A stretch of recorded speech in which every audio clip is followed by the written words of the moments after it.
welcome back to our channel 1134 Press, where we share bookmaking, journaling, and papercraft inspiration. So we are coming to an end of our nature junk journal series. We have this tutorial, and I'm going to do one more next week, where it's going to kind of be a tutorial slash flip through-esque of the entire project that we created over these past couple of weeks. And speaking of that main junk journal, that baby is getting super chunky. And the two journals that we created to slide into one of the mini tuck spots of the main journal, like, it's just not gonna work. And on top of that, those mini journals I've been using for the hashtag Wild Journal Challenge. If you want more information about the Wild Journal Challenge, just check out the description. So even those little mini journals are getting super chunky. So I came up with a solution to deal with that, and that is to create a Midori style traveler's notebook. So that's what we're gonna make today. And because we're extra, we're also gonna make some little charms and play with some oven baked clay. So for this tutorial, I use quite a few store-bought products. Like I bought some leather, I use some elastic, like I said before, some oven baked clay. I'm also gonna give you some variations on getting around having to buy all of those products. But if you do want to buy those things to create this project, I do have some products that, if they aren't the same that I use in this video, they're very similar. They're linked below. And if you decide to click on one of those links and buy one of those products, I get a little baby commission. So it's like, you know, a win-win. You can have a bomb traveler's notebook and I get a little bit of coin so I can buy more craft supplies. So yeah, definitely check out the description down there if you're looking to get some of the things that I used today. And without further ado, here is the tutorial. These are the two notebooks that we are going to put into our Midori style notebook. A traveler's notebook is essentially a cover with binding that allows you to switch out the notebooks that it contains. And the first step is to start with a piece of leather that's cut to the size of your notebooks. If you don't have leather, you can follow my tutorial on how to make paper look like leather and then attach it to cardstock to make it thicker.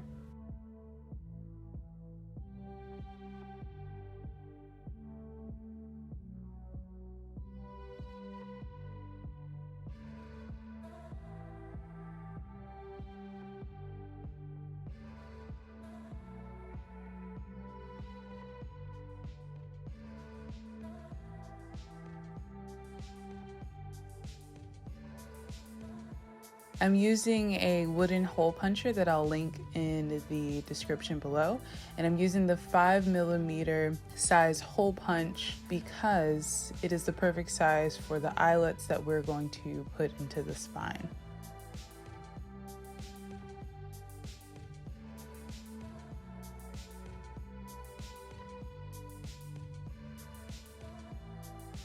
Once our holes are punched, we're going to use the eyelet tool to set our eyelets, and then we are going to use elastic to thread through the 4 holes that we made.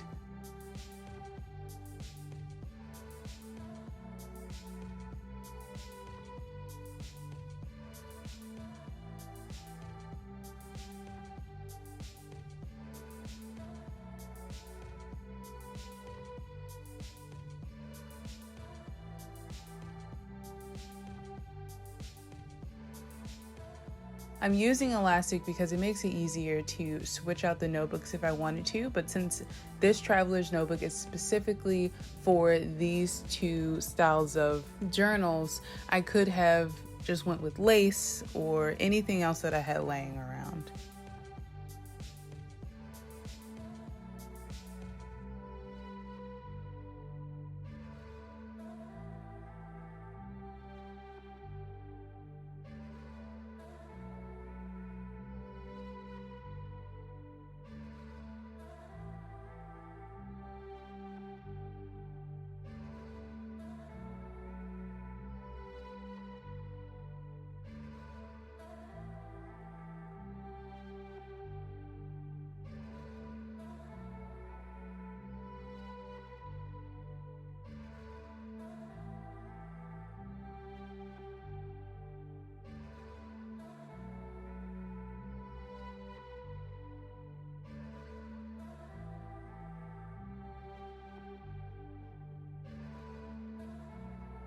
And to make the closure, I decided to punch a hole through the spine and thread the elastic through that hole.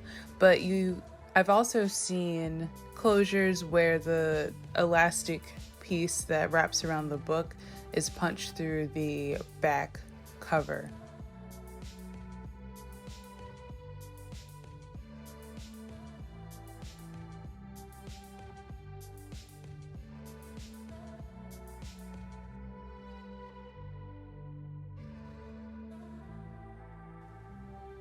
The metal book corners are by Tim Holtz, but I've also purchased book corners from shops on Etsy. There's so many there that you could choose from that are probably a little bit more affordable than these, but my craft store was having a sale on Tim Holtz products, so I just picked those up.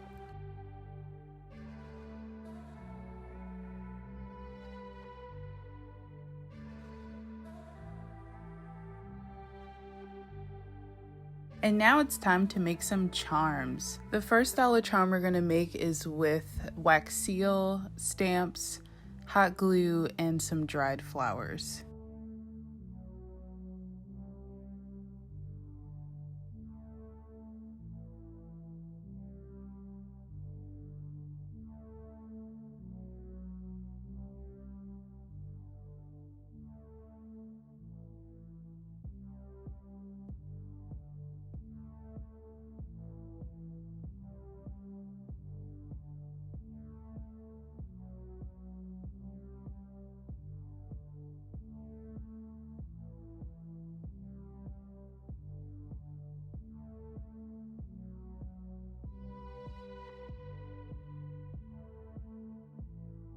Once my charm was dry, I just used the wooden hole punch to make a little hole into our charm. I've never used baking clay before, so I was getting really experimental with adding the dried flowers, and really it was just a process of rolling the clay out and adding the flowers to create a design. But the baking process was really easy. I just followed the instructions that came on the pack.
You can get really experimental with your charms. If you don't have clay or the lace, you could definitely use old pieces of jewelry.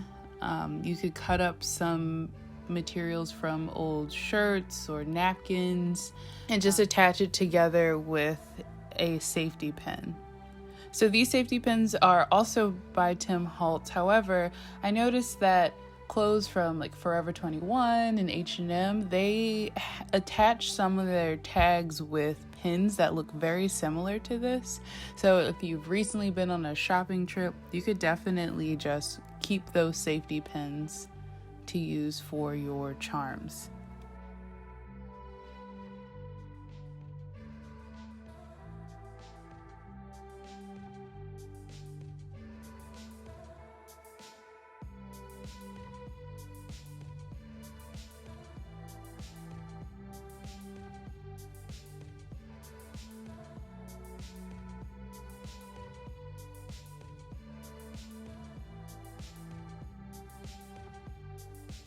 I really love how this project came out. I love the aesthetic of it. It definitely gives a old world vintage vibe. And I'm happy that these little booklets have a home now. So don't forget to like and subscribe if you enjoyed this video, and follow us on Instagram at 1134press. I'm posting photos of my personal journals as I work through the hashtag wild journal prompts. So I hope you enjoyed this video, and we will see you next week.